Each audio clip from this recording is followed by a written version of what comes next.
André Henrique, irei iniciar as aulas 34 a 36 do curso de Biologia 3, que será estudado nesta aula, é o sistema circulatório. Bom, nos vertebrados, o sistema circulatório ou cardiovascular é constituído por sangue, coração, vasos sanguíneos e vasos linfáticos. A principal função do sistema circulatório nesse grupo é o transporte de materiais como nutrientes, gases, excretas e hormônios para inúmeras partes do corpo. O sistema circulatório também participa da defesa do organismo, uma vez que o sangue apresenta os anticorpos, proteínas de defesa e células capazes de combater agentes invasores por meio da fagocitose. Então, o sistema circulatório é fundamental para todo o metabolismo de um corpo, todo o metabolismo basal de um corpo humano ou de todos os animais. Vamos estudar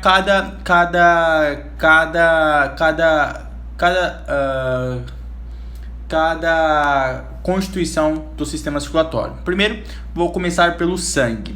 O sangue apresenta uma parte líquida, o plasma, na qual estão imersas células sanguíneas, glóbulos vermelhos e glóbulos brancos, e fragmentos de célula da medula óssea, os plaquetas. Bom, o sangue a gente vai estudar na próxima aula propriamente dito. Aqui só vai ser uma breve introdução. O plasma do sangue tem uma coloração amarelada, e sua função é possibilitar o transporte de células e outros elementos presentes no sangue. Os glóbulos vermelhos são células anucleadas chamadas de hemácias ou eritrócitos. Elas são responsáveis por auxiliar na respiração celular, transportando pelo organismo os gases envolvidos nesse processo, que é o gás carbônico e o gás oxigênio.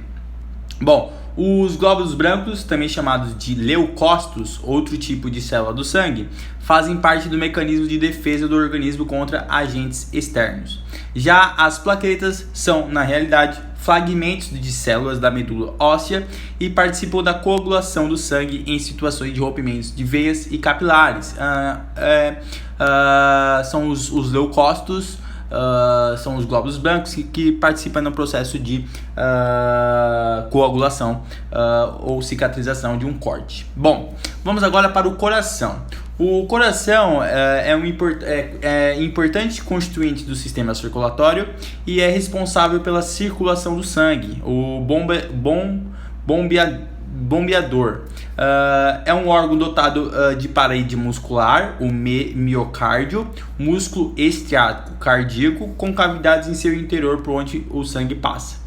Durante a movimentação do sangue no corpo, ele entra no coração por uma cavidade e sai por outra, sendo a cavidade que recebe o sangue proveniente de veias, o átrio, e a cavidade que envia sangue para as artérias, o ventrículo. A contração da parede do coração eleva a pressão sanguínea, impulsiona o sangue do átrio para o ventrículo e deixa para as artérias. A parede muscular do ventrículo é mais espessa do que a do átrio e sua contração deve ser suficientemente forte para impulsionar o sangue que chega até os tecidos distantes do coração. Portanto, o coração tem o ventrículo e o átrio. O átrio recebe o sangue sempre e o ventrículo expulsa o sangue. Então, o ventrículo tem uma parede mais espessa porque ele tem que ter uma pressão, uma força maior para que o sangue saia dele e vá para todo o corpo. No que diz respeito à estrutura desse órgão, sua parede interna é revestida por um epitélio conhecido como endocárdio. Já o pericárdio é uma bolsa membranosa que envolve o coração, cuja a cavidade é reminiscente do celoma embrionário. Então ele tem como tecidos o endocárdio e o pericárdio. E o pericárdio vem de uma parte do celoma lá dos tecidos embrionários que a gente vai ver lá na Biologia 4.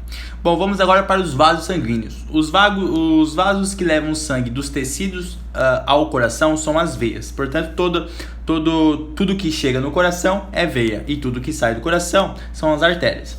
Já as artérias levam o sangue do coração aos tecidos. Entre artérias e veias há uma rede de capilares, vasos de diâmetro muito reduzidos, com parede bastante delgada, que possibilitam a troca de materiais entre o sangue e o fluido intersticial que banha os tecidos. Então aqui está os capilares. Então é aqui que são vasos, portanto, com diâmetro menor, e é aí que ocorre o processo de difusão. Bom, vamos agora falar das artérias. As artérias, como está simbolizado aqui, as artérias ramificam. Então, as artérias ramificam-se em artérias de menor diâmetro. Estas são ligadas a vasos ainda mais delgados, as arteríolas. Em contato com os tecidos, as arteríolas ramificam em rede de capilares. Então é tudo uma ramificação, vai ficando cada vez menor o diâmetro para que possa ocorrer de fato o processo de difusão, onde é um processo sem gasto de energia. No caminho de volta, os capilares reúnem-se e o seu sangue prossegue no interior de vênulas. Estas desembocam em veia de calibre cada vez maior e o sangue retorna ao coração. Então ele se ramifica, depois ele entra um processo de volta para a veia, onde vai para o coração novamente. A parede de uma artéria tem um revestimento interno constituído por células achatadas, ou endotélio. O revestimento do vaso tem grande quantidade de fibras musculares lisas, de contração involuntária, fibras elásticas e fibras de colágeno. Então aqui é a artéria. Com essa constituição, a parede arterial apresenta grande elasticidade, sendo capaz de sofrer dilatação quando o ventrículo se contrai e envia sangue a elas com elevada pressão, e contração quando o ventrículo relaxa. Esta última situação, a parede arterial se contrai e expulsa o sangue do seu interior, contribuindo para impulsioná-la adiante. Pode-se constatar, então, que a contração do coração provoca a dilatação de artérias, enquanto o relaxamento dele gera a diminuição do calibre delas. Assim, o número de pulsações das artérias corresponde ao número de batimentos cardíacos. Portanto, quando você coloca os dedos na jugular, você consegue sentir justamente essa dilatação e essa contração da artéria, justamente pelo bombeamento do coração, pela contração e o relaxamento do coração. Vamos para as veias. A parede das veias é mais delgada do que a parede arterial. Nela há endotélio em menor quantidade de fibras musculares e elásticas. Quando o sangue chega às veias, apresenta pressão menor do que tinha ao deixar o coração. O retorno do sangue, efetuado das veias para o coração, depende de alguns fatores, como a contração de músculos esqueléticos e não somente da musculatura lisa das próprias veias. A contração da musculatura do corpo, como a das pernas, por exemplo, pressiona as veias, diminuindo o seu volume e elevando a sua pressão interna, assim facilitando o retorno do sangue venoso, com maior concentração de CO2, ao coração. As veias apresentam também válvulas que impedem o retorno do sangue. No entanto, algumas situações podem favorecer a dilatação das veias e o não funcionamento das válvulas, como a permanência em pé por tempo prolongado, a falta de atividade física, a gravidez e mesmo uma predisposição genética. Tais alterações são conhecidas como as varizes, são quando a veia... o sangue que está na veia não consegue totalmente 100% voltar para o coração, portanto ele vai se tornando aquelas varizes, que é coágulo de sangue. Aqui está as válvulas, que nesta imagem. Vamos agora para os capilares. A parede dos capilares é constituída apenas do endotélio, o que facilita a troca de materiais entre o sangue e o fluido intersticial. Vamos para o controle.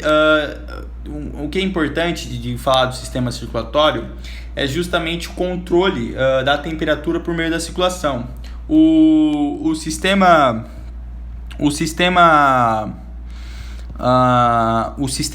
circulatório contribui diretamente para o controle térmico dos organismos por meio da variação do diâmetro de arteríolas mais próximas à superfície corporal. Quando a temperatura do ambiente está baixa, as arteríolas sofrem constrição e o sangue passa a circular em menor quantidade junto à periferia do corpo, reduzindo a dissipação de calor. O sangue passa a circular em um volume total reduzido e a tendência é ocorrer a elevação da pressão arterial. Na situação contrária, portanto, quando o ambiente está quente, as arteriolas periféricas sofrem dilatação e assim chegam mais sangue à superfície do corpo, favorecendo a dissipação de calor. Nesta condição, o sangue espalha-se por um volume maior, o que normalmente provoca uma queda de pressão arterial.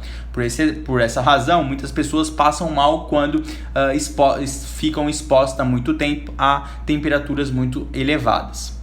Bom, vamos agora. Aqui está um resumo falando cada parte do sistema circulatório. Tem o plasma, os elementos figurados, as câmeras, que é o átrio que recebe sangue, o ventrículo envia sangue, as camadas componentes, o miocárdio, músculo involuntário responsável pela contração do coração, endocárdio, revestimento interno do coração, e o pericárdio, bolsa que protege o coração. Tem duas camadas com líquido entre elas. O espaço entre elas é um celômeno remanescente. Os vasos sanguíneos são divididos em artérias, veias e capilares. As artérias são os vasos que levam sangue do coração aos tecidos, estão associadas aos ventrículos do coração. As veias são vasos que levam sangue dos tecidos ao coração, estão associados ao átrio do coração. Os capilares são vasos situados entre artérias e veias, apresentam um pequeno diâmetro e têm apenas uma camada de células achatadas, o endotélio. Através da sua parede ocorre a troca de materiais entre o sangue e o fluido intersticial, no qual as células dos tecidos estão imersas. Bom, vamos agora para o processo o sistema circulatório dos vertebrados. A circulação sanguínea dos vertebrados apresenta um aumento gradual na complexidade de seus sistemas de acordo com o grupo abordado. No geral, há dois tipos de sangue, o venoso e o arterial. O sangue arterial ele é rico em oxigênio e pobre em gás carbônico e é proveniente de estruturas respiratórias como pulmão e brânquias. Já o sangue venoso é rico em gás carbônico e pobre em gás oxigênio. O sangue venoso provém de outros tecidos, no quais a respiração celular que libera gás carbônico por difusão para a circulação. Não se pode definir, portanto, sangue arterial como aquele que é transportado por artérias, nem sangue venoso como sendo aquele como está no interior de veias. Vamos agora para os conceitos relacionados. O movimento do coração pode ser a sístole, que é a contração de uma câmara do coração, ou a diástole, que é a dilatação da câmara do coração. Existem dois tipos de sangue: o sangue venoso, rico em CO2 e pobre em O2, e o sangue arterial, rico em oxigênio e pobre em CO2. Quando ocorre mistura de sangue no sistema, a circulação pode ser completa, não apresenta mistura de sangue venoso com o sangue arterial, e a circulação pode ser incompleta, quando apresenta mistura de sangue venoso e sangue arterial. Já o movimento movimento do sangue no coração pode ser circulação simples, o sangue passa uma vez pelo coração para dar uma volta completa, e pode ser circulação dupla, o sangue passa duas vezes pelo coração para dar uma volta completa pelo organismo. Vamos agora para os sistemas circulatórios do peixe. O coração do peixe tem duas cavidades, um átrio e um ventrículo, por onde passa apenas sangue venoso. O átrio recebe sangue venoso procedente dos diversos tecidos do organismo.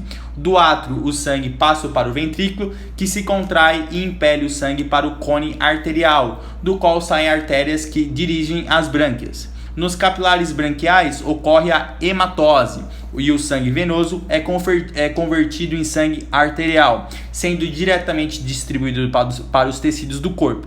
Completando o ciclo, o sangue proveniente dos tecidos retorna ao coração. Portanto, os peixes apresentam o que se chama de circulação simples, com o sangue passando apenas uma vez pelo coração para dar uma volta completa pelo corpo, e circulação completa, isto é, não ocorre mistura de sangue venoso com o sangue arterial. Para facilitar a compreensão da circulação de outros vertebrados, é necessário definir outros termos, que é a circulação incompleta, que é aquela que se mistura; circulação dupla, que é aquela que passa duas vezes pelo corpo pelo coração para dar uma volta completa, que foi que eu mencionei nessa imagem aqui, eu dei uma resumida. Vamos agora para os anfíbios. Os anfíbios, o coração dos anfíbios apresenta 2 átrios, esquerdo e direito, e apenas um ventrículo. Um anfíbio adulto típico tem 2 tipos principais de estruturas respiratórias. Não se esqueça que os anfíbios respiram por pulmão e pela pele. Neles é originado o sangue arterial. Nos demais tecidos do organismo origina-se o sangue venoso. O sangue venoso é transportado do átrio direito, enquanto o sangue arterial é conduzido ao átrio esquerdo. Perceba que está vindo de 2 locais. Esses 2 tipos de sangue são misturados no ventrículo. Do ventrículo sai esse sangue com mistura venosa arterial, que é enviado para as estruturas respiratórias e para os demais tecidos. A concentração de gás oxigênio é mais elevada nos vasos que se dirigem para os tecidos não relacionados com as trocas gasosas. Assim, a circulação dos anfíbios é dupla e incompleta. Perceba, aqui está vindo o tecido do corpo. Aqui então seria um sangue rico em CO2. Quando ele entra pelo átrio direito, o átrio esquerdo, ele se junta a o sangue provindo também dos pulmões. Portanto, tem sangue venoso e sangue arterial. Então vai passar o sangue misturado para os tecidos e para as brânquias. Então, um sangue que acaba sendo incompleto porque tem a mistura do sangue venoso com o sangue arterial. E portanto tem 2 átrios e um ventrículo. A circulação é dupla e incompleta. Bom, vamos agora para os répteis. Na maioria dos répteis, o coração apresenta 2 átrios, direito e esquerdo, e um ventrículo parcialmente dividido. No ventrículo há um esboço de separação que não se completa. Trata-se de uma estrutura conhecida como septo de Sabatier. As estruturas respiratórias dos répteis são os seus pulmões, dos quais parte o sangue arterial. O sangue venoso é procedente dos demais tecidos. Portanto, o sangue venoso ingressa no átrio direito. O sangue venoso ingressa no átrio direito. E o sangue arterial ingressa no átrio esquerdo. Aqui, ó. Então ele vem para cá. Então ele está vindo para cá. Ele vem para o átrio. Aqui seria o átrio direito. E aqui seria o átrio. Aqui seria o átrio direito e aqui seria o átrio esquerdo. Então, o sangue venoso ingressa no átrio direito, que seria esse daqui, e o sangue arterial ingressa no átrio esquerdo, que seria esse daqui. Eles se misturam, esses 2 tipos de sangue são misturados no ventrículo, que é parcialmente dividido. Do ventrículo sai sangue com mistura venosa arterial, que é enviada para as estruturas respiratórias. Portanto, daqui sai esse sangue aqui, vai para os pulmões e vai para o corpo, que é enviado para as estruturas respiratórias e para os demais tecidos. Isso caracteriza uma circulação dupla e incompleta. Há uma exceção nos répteis. Os crocodilianos têm um coração mais complexo do que os demais répteis.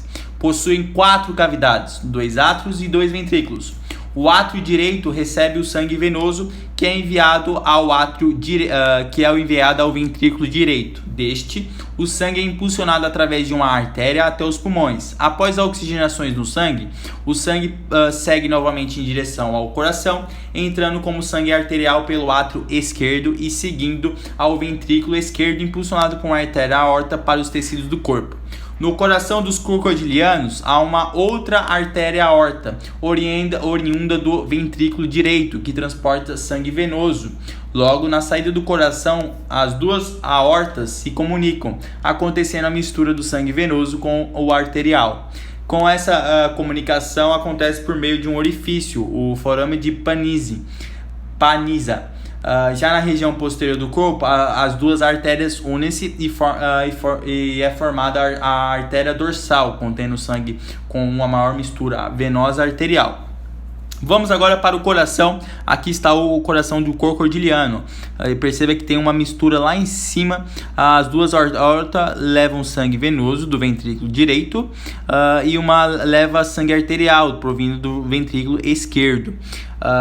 Então há a faronese de Panizzi, que comunica as duas artérias, possibilitando mistura de sangue. Então acaba sendo uma circulação dupla e incompleta. Vamos agora para a circulação das aves e dos mamíferos. Bom, o coração de aves e de mamíferos tem 4 cavidades, 2 átrios e 2 ventrículos.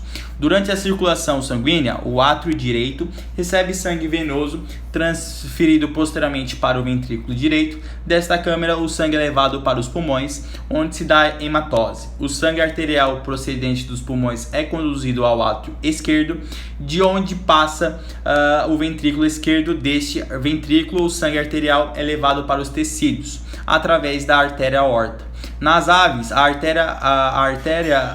aorta curva-se para a direita e no mamífero para a esquerda.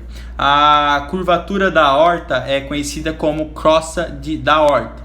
A circulação de aves e mamíferos é dupla e completa. Nesse tipo de circulação, o sangue oxigenado retorna ao coração e é distribuído para os tecidos sob elevada pressão. Essa circulação garante eficiência na oxigenação dos tecidos, permitindo que a respiração celular sempre ocorra em taxas elevadas e que haja assim a liberação de energia na forma de calor. Portanto, esse tipo de circulação está intimamente associado à homeotermia, capacidade de manutenção da temperatura do corpo, também conhecida como endotermia, exclusiva de aves e de mamíferos. Então, as aves e os mamíferos são os únicos que conseguem controlar a sua temperatura justamente por causa do sistema circulatório. Bom, vamos agora para a circulação humana, que é o que os vestibulares perguntam muito. O coração humano apresenta o modelo básico descrito para as aves e os mamíferos. Bom, o ventrículo é mais espesso que o átrio, sendo que o esquerdo tem uma musculatura mais desenvolvida que o direito. Então, toda vez que você for olhar o coração, o lado esquerdo é o ventrículo direito. Quando você olhar o coração, toda vez que tiver lado esquerdo, na verdade é o átrio direito, o ventrículo direito, e o lado direito é o átrio esquerdo e o ventrículo esquerdo. Entre o átrio e o ventrículo há válvulas que impedem o refluxo do sangue. Ao lado esquerdo encontra-se a mitral. Então, no lado esquerdo, aqui no lado esquerdo, tem a válvula mitral, Aqui seria uma foto melhor. Aqui tem a válvula biscúspide e mitral, com 2 divisões. Enquanto no direito, que seria nesse daqui, tem a válvula tricúspide, com 3 divisões. As válvulas atrioventriculares estão associadas a cordões de colágenos presos à parede interna de cada ventrículo, evitando o refluxo sanguíneo para o átrio. O fechamento dessas válvulas é o que gera o ruído típico percebido nos batimentos cardíacos. Portanto, quando essas válvulas se fecham e se abrem, é quando você escuta o puf, puf, puf, puf. A contração das câmaras do coração é denominada sístole e a dilatação é a diástole.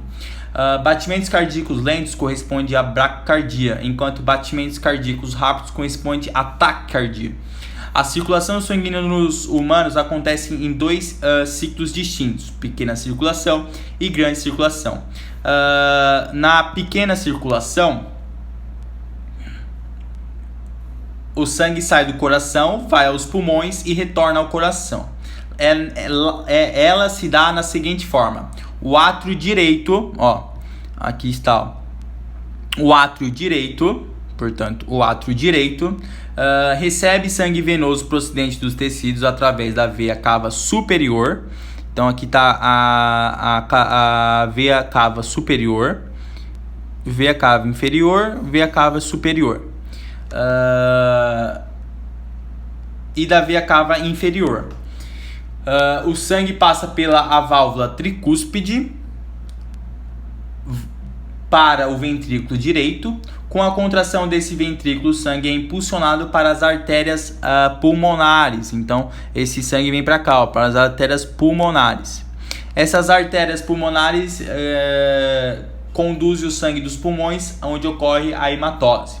O sangue arterial então retorna ao coração, levado ao átrio esquerdo por 4 veias pulmonares. Então aqui estão as veias pulmonares. Então ele sai com 4 artérias pulmonares e volta com 4 veias pulmonares com sangue rico em oxigênio. A grande circulação envolve a saída do sangue do coração, seu percurso pelo resto do corpo e retorno ao coração.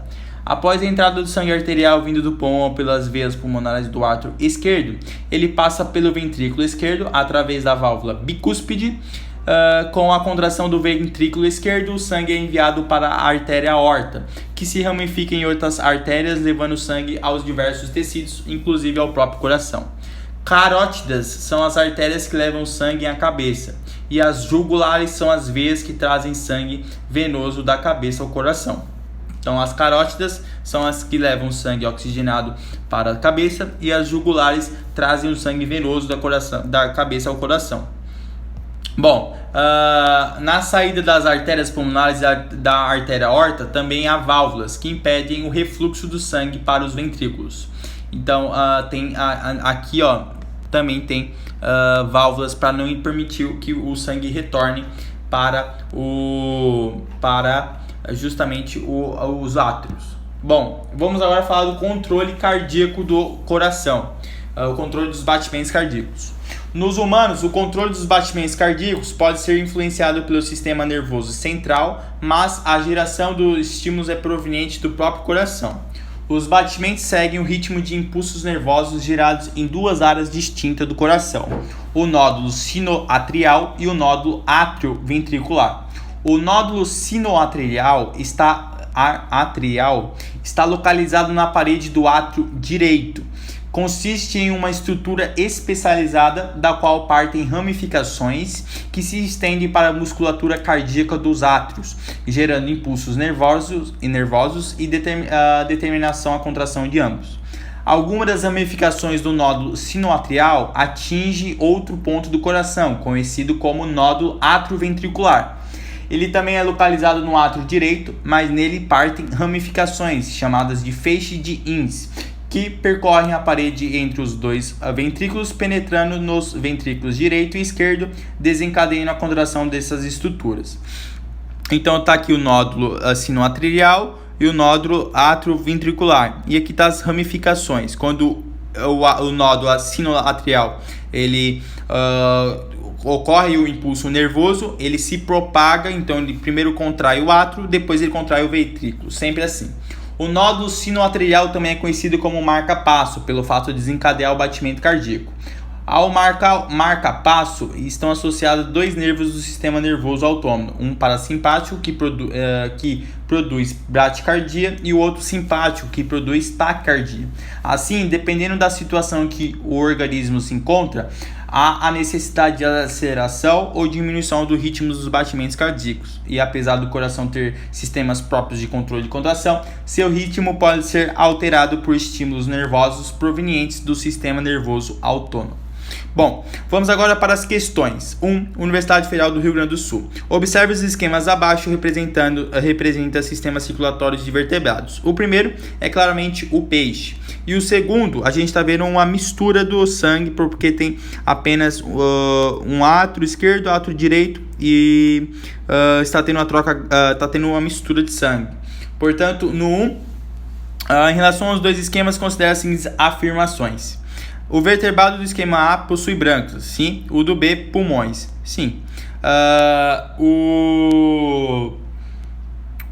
O esquema A representa a circulação simples, sim. O B, circulação dupla. O B, tecidos, vai para acho que não. O esquema A é característico de anfíbios. Não, é justamente dos peixes. Os anfíbios têm 3 cavidades, né? Então tem 2 átrios e 1 ventrículo. Portanto, o 3 é falso. Você pode tirar a letra B, pode tirar a letra D e pode tirar a letra E. Portanto, a gente fica só apenas com a primeira e a segunda alternativa. Tem que o esquema A apresenta circulação simples. Sim. O B, circulação dupla. Bom, o coração dos... isso aí seria o coração dos anfíbios. O coração dos anfíbios, sim, apresenta circulação dupla, mas incompleta. Então, fica 1, 2, letra C para a primeira questão. 2. Observe o esquema abaixo. Comparando os sistemas circulatórios apresentados da esquerda para a direita, é correto afirmar que a divisão anatômica do coração em 2 átrios e 2 ventrículos, presente no terceiro esquema, impede que ocorra mistura entre sangue arterial e venoso. Bom, correto, seria a letra A. Vamos ver a letra B. O segundo esquema do sistema circulatório pertence a uma ave? Não, porque a ave tem 2 átrios e 2 ventrículos. O sistema circulatório duplo e completo do terceiro esquema corresponde somente aos répteis? Não, é aves e mamíferos. D. O sistema circulatório duplo e incompleto do segundo esquema pertence aos mamíferos? Não, o sistema circulatório dos mamíferos ele é duplo e completo, né? Ele não é incompleto como está mostrado na figura 2. A circulação simples presente no primeiro esquema é mais eficiente do que as demais, quando se trata de manter a temperatura do corpo constante em relação ao meio. Não, não se esqueça que apenas os mamíferos e as aves conseguem ter a temperatura controlada pelo sistema circulatório. Portanto, os peixes não controlam sua temperatura. Falso para a alternativa 2. Vamos para a quinta questão. A pressão parcial de oxigênio no sangue foi medida simultaneamente em diferentes pontos do sistema circulatório de um mamífero. Em uma condição normal, espera-se que... Bom, aí seria justamente que a quantidade de oxigênio no átrio esquerdo ele é maior que na veia cava, portanto a letra B. Não tem como ser o ventrículo direito que está saindo o ventrículo direito, sai as veias, as artérias pulmonares, portanto são a veia está com baixo teor de oxigênio e a veia pulmonar, as veias pulmonares estão saindo do pulmão e indo para o átrio esquerdo, portanto tem mais oxigênio do que o ventrículo direito. Vamos para C. O ventrículo direito tem mais oxigênio que o átrio esquerdo. Não, o átrio esquerdo está recebendo as veias pulmonares, portanto com alto índice de oxigênio. E o ventrículo direito está saindo as artérias pulmonares, portanto com um alto índice de CO2 e uma baixa concentração de oxigênio. Letra D. A artéria pulmonar tem mais oxigênio que a veia pulmonar. Não, a artéria pulmonar está saindo do ventrículo direito com o sangue rico em CO2, enquanto que a veia pulmonar ela está saindo dos pulmões, onde ocorreu a hematose, e está indo para o átrio esquerdo, para posteriormente ir para o ventrículo esquerdo e depois do ventrículo esquerdo e para a artéria aorta com sangue rico em oxigênio. Portanto, a letra D está falso. E a letra E fala que a artéria pulmonar tem mais oxigênio que a veia cava. A artéria pulmonar, ela está saindo do pulmão. Então, ela está pegando o CO2 do coração e levando para o pulmão. Enquanto que a veia cava só está vindo com o CO2 do corpo. Então isso aí seria uma pegadinha muito boa. A letra E é falso, portanto a letra B é a correta. O átrio esquerdo tem mais oxigênio que a veia cava. Letra B. Unicamp 2012. A pressão parcial do gás de oxigênio e do gás CO2 foram medidas em 2 amostras, 1 e 2, de sangue colhido simultaneamente de um homem normal. A amostra 1 teve a concentração de oxigênio 104 ml por mercúrio e 40 mg por mercúrio de CO2, enquanto que a amostra 2 teve 40 mg de oxigênio e 45 mg de CO2. Em relação ao caso, analise e é correto afirmar que a amostra 1 corresponde ao sangue arterial, que pode ser obtido da artéria pulmonar. Não, da artéria pulmonar não. A artéria pulmonar tem uma concentração alta de CO2. Falso para a letra A. Vamos para a letra B. A amostra 2 corresponde ao sangue venoso, que pode ter tido obtido das veias pulmonares. Não, as veias pulmonares têm uma alta concentração de oxigênio, portanto, falso para a letra B. Letra C. A amostra 2 pode ter tido obtido de uma artéria pulmonar, que leva sangue do coração ao pulmão, onde a concentração de oxigênio do ar é menor. Não, tem que ser maior para acontecer a difusão, portanto a C é falso. Letra D. A amostra 1 pode ter sido obtida de veias pulmonares, ok? Que chegaram ao coração trazendo sangue oxigenado, que será usado para irrigar o próprio coração e os outros órgãos. Perfeito, a letra D para a sexta questão. Sétimo, analisa as preposições em relação à circulação humana. Vamos lá. O átrio direito comunica-se com o ventrículo direito por um meio da válvula mitral. Sim, pela válvula mitral. Não, pela válvula mitral não, né? O átrio direito se comunica com o ventrículo direito justamente com a válvula tricúspide, que também é chamada de... que é só chamada de tricúspide, não é mitral. Falso. 2. O coração é envolto pelo pericárdio, membrana dupla, e possui 4 câmeras, 2 átrios e 2 ventrículos. Perfeito. O coração se contrai e relaxa. A fase de contração denomina sístole e a do relaxamento diástole. Bom, a sístole, a contração é a sístole. Então, a fase de contração denomina sístole. E a de relaxamento é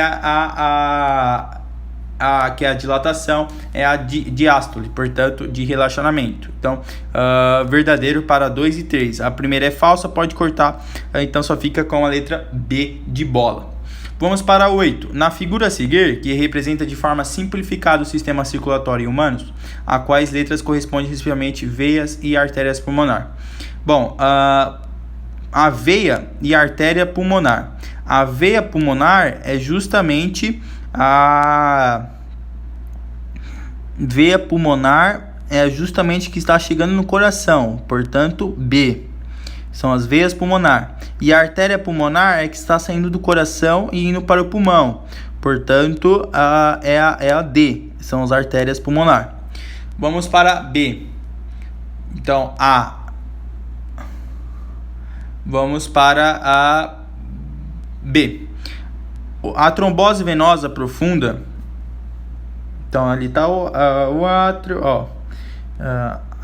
a letra A ali é a artéria aorta, o E é o ventrículo direito, o ventrículo esquerdo, se é o ventrículo esquerdo é ali que está saindo a artéria aorta.